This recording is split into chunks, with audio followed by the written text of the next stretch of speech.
ህገ መንግስት ጠቅላይ ሚኒስትሩ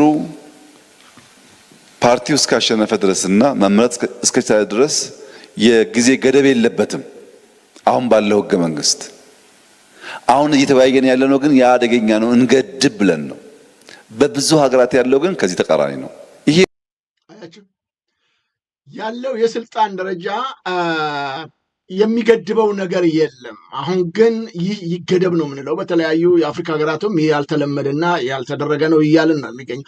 ለመሆኑ ከ8 ዓመታት በላይ አገሪቱን ሲያስተዳድር ህገ መንግስቱ ላይ ያሉትን ነገሮች ለመቀየር ያልተነሳ ሰውዬ ዛሬ ምርጫ ተደርጎ ተጨማሪ ደግሞ የጊዜ ገደብ እንዲጨመርለትና ይህ ብቻ አይደለም ከጠቅላይ ሚኒስትርነት እሱን ወደ ፕሬዝዳንትነት ለመቀየር የሚደረገውን ጥረት ለማጭበርበር የሚያደርገው ሙከራ በፍጹም በኢትዮጵያ ህዝብ ዘንድ ተቀባይነት የለውም የሚል ጥያቄ እየተነሳ ነው ያለው።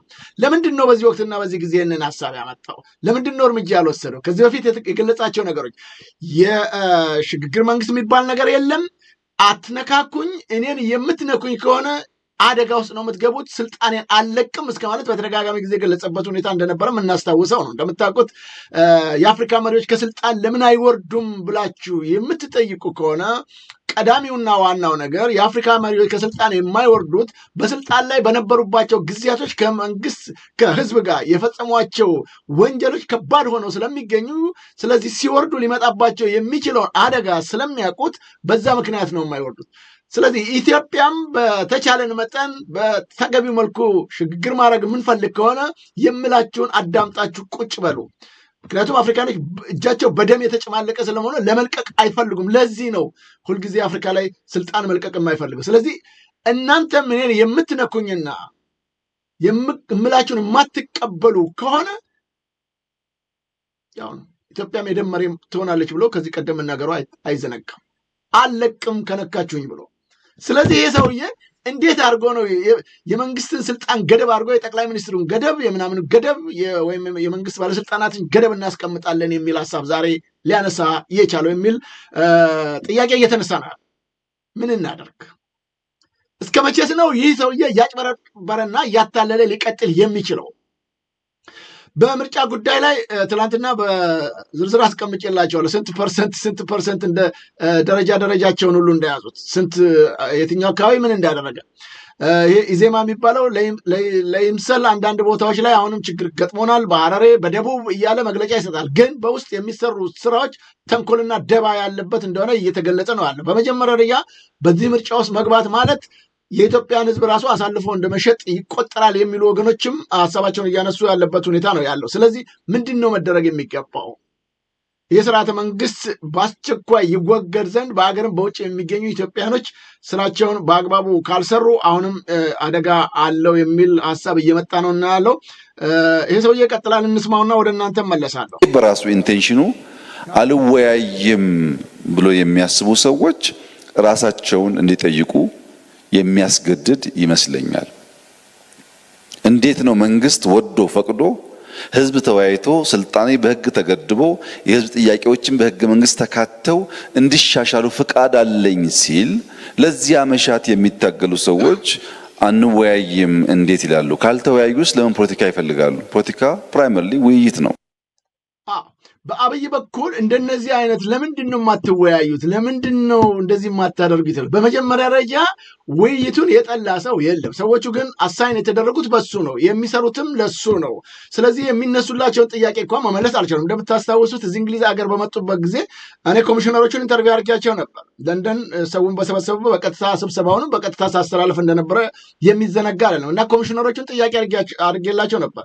የታሰሩት እስረኞች ሳይፈቱ በህብረተሰቡ ጥያቄ ምላሽ ሳያገኝ እነዚህ ነገሮች ሳይፈጸሙ እንደውም በቀጥታ ለዚህ ማነጋገር የሚገባችሁ የታጠቀውን ኃይል ፋኖን መሆን ሲገባው እዚህ መታችሁ ከኛ ጋር ብትነጋገሩ ምንድን ነው የምታመጡት ለውጥ የሚል ሀሳብ አቅርቤ በዚህ ምክንያት እኛ ይህንን ለመስራት አልመጣንም ነው ያሉት የመጡት ኮሚሽነሮች። በዚሁ በምክክር ኮሚሽን ውስጥ በዚህ ጉዳይ አልመጣንም፣ ተናጠል ኢንተርቪው አድርጌላቸው ነበር። አልመጣንም ይህን ለመስራት ከሚመለከታቸው ለትጥቅ ትግል ከገቡት የፋኖ ኃይሎች ጋር ወይም ሌሎች የትግራይ ለምሳሌ ምንም ያነጋገሩት ነገር የለም እስካሁን። ምንድን ነው ያሉት? የትግራይ አዲስ አበባ ከሚገኙ የትግራይ ተወላጆች ጋር ውይይት አድርገናል። የትግራይ ክልል የሚገኘው ትግራይ ውስጥ ነው። ህዝቡ ያለው እዛ ነው። ለምንድን ነው አዲስ አበባ ከሚገኙ የትግራይ ተወላጆች ጋር የሚነጋገሩት? ይህስ መፍትሄ ያመጣሉ? እዛ የተደረገ ከተወሰኑ ግለሰቦች ጋር ያደረጉት ውይይትና ንግግር ጀነራል ሰሞራው አሁን ምንድን ነው የተናገረ? ሰሞራው ዩኑስ የትግራይ ክልል ይሄ አጭበርባሪው ከመቶ የማይበልጡ ሰዎች ናቸውና ወንበሩ ላይ ቁጭ ያሉት። ስለዚህ ይህንን በተመለከተ በአስቸኳይ የፌዴራል መንግስቱ ጣልቃ ገብቶ ኃላፊነቱን የማስተዳደር ስራውን እንዲሰራ እያለ እየጠየቀ ነው ያለው። እንደነዚህ አይነት ተመሳሳይ ሰዎችን አስቀምጦ አንዳንዶቹም ደግሞ አቅምና መብት የላቸው ምንም ማድረግ በማይችሉበት ሁኔታ ኑ ተሰብሰቡ ተብለው ተሰብስበው ይህንን አነጋግረናል ብሎ ፌዝ የሆነ ስራ የሚሰራ ሰውዬ ዛሬ ተመልሶ ለምንድን ነው የማትወያዩን? ለምንድን ነው ጥያቄያችሁን የማታቀርቡት? የሚል ቀልድ ነገር አምጥቷል። ይህንን ምን ማድረግ ይጠበቅብናል? አብይ የተለያዩ ነገሮችን የሚናገራል። የተወሰነውን አሁንም እንቀጥላለን። የሚያስገድድ ይመስለኛል።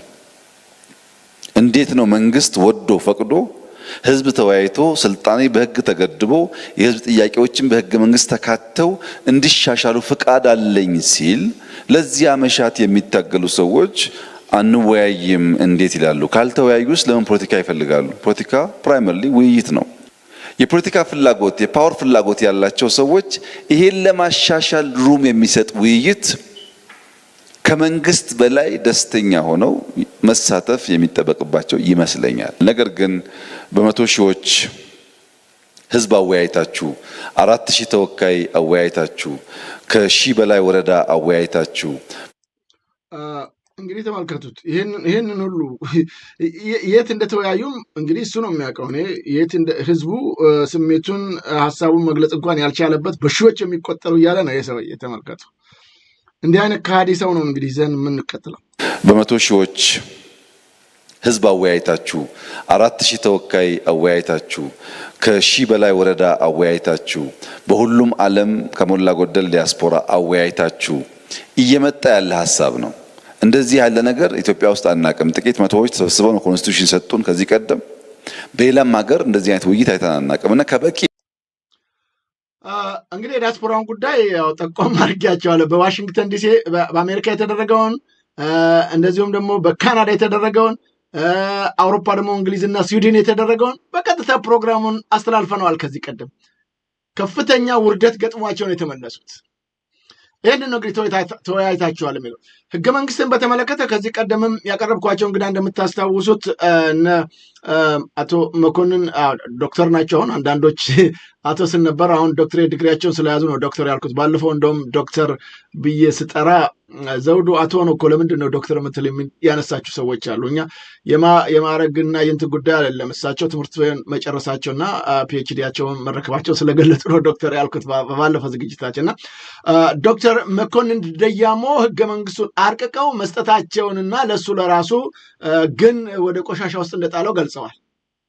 ዛሬ ይህንን ነገር ለምንድን ነው እያነሳ ያለው? ለምንድን ነው ከዚህ 8 ዓመታትን በላይ ሲቀመጥ ያንን የተሰጠውን ህገ መንግስት ገቢራዊ ለማድረግ ያልሞክረው? ለምንድን ነው ኢትዮጵያኖችን ሲጨፈጭፍ የከረሙ? ይህ አይደለም እንግዲህ እንደነዚህ አይነት ስራዎች ባሉበት ፌዝ እያፌዙ ያለው የኢትዮጵያን ህዝብ ላይ እየቀለዱ ከሚገኙት አንዷ። ምክንያቱም የሚናገረን የለም ከኛ ቁጥጥር ውጭ የኢትዮጵያ ህዝብ መሆን አይችልም በሚል እየቀለዱ የሚገኙ እነዚህ የብልጽግና ሰዎች አሁንም ሀይ ካልተባሉ እንደፈለጉ ይቀልዱብናል። አዳነች አቤቤ ምንድን ነው ያለችው? እንስማት። ተመጣጠነ ምግብ መመገብ የሚቻልበት ከተማ ሆኗል። ጎዳና ላይ የሚያስወጣ ምክንያት አዲስ አበባ ላይ በአሁኑ ሰዓት የለም። በአሁኑ ሰዓት አዲስ አበባን ጎዳና ላይ የሚያስወጣ ነገር የለም፣ የምግብም ችግር የለብንም አለች። አሳፍርም። ዛሬ ይሄው እንደምታዩት በምስሉ ዛሬ የኢትዮጵያ ህዝብ እንኳንም አይደለም ጎዳና ላይ ለመውጣት በየቦታውና በየመንገዱ ላይ እየሞተ ባለበት የተረፉትንም ደግሞ እሱ ራሱ በድሮን እየጨፈጨፈ ባለበት 120 የሚባል ገዳይ ቡድን አቋቁመው እንደፈለገ በሚጨፈጭፉበት በትላንትና ሁለትም አሳይቻችኋለሁኝ። በደብረ ዘይት ጭምር ሳይቀር ቢሾፍቱና በተለያዩ የኦሮሞ ክልሎች የሚኖሩ የመከላከያና የልዩ ኃይሉ አባላቶች ሚኒሻውም የተባሉት በከፍተኛ ጉዳት ደርሶባቸው አካል ጉዳት ደርሶባቸው እግራቸው የተቆረጠ አይናቸውን ያጠፉ እጃቸው የሌለ አካለ ጎደሎችን እንኳን ማብላት ያልቻለ ሰልፍ እስከ መውጣት የደረሱ የኢትዮጵያ ወገኖቻችን መከራና ስቃይ ባሉበት በዚህ ሰዓት አዳነች አቤቤ ወጣ ምን እያለች ነው? ተመልከቱ። እየቀለዱብን ነው። ለዚህ ለኢትዮጵያ ህዝብ መቀለጃ ለመሆን እነሱም እንደፈለጉ ለመሆን እድሉን ያመቻቸ ነው እኛ ነን። እስከ መቼ ነው እነዚህ ሰዎች እንደዚህ በኢትዮጵያ ህዝብ ላይ እየቀለዱ የሚቀጥሉት? ይህንን እንዴት ነው መቋቋምና እነዚህን ሰዎች ለህግና ለፍትህ ማቅረብ የሚገባን? መስራት የሚገባን ብዙ ጉዳዮች አሉ።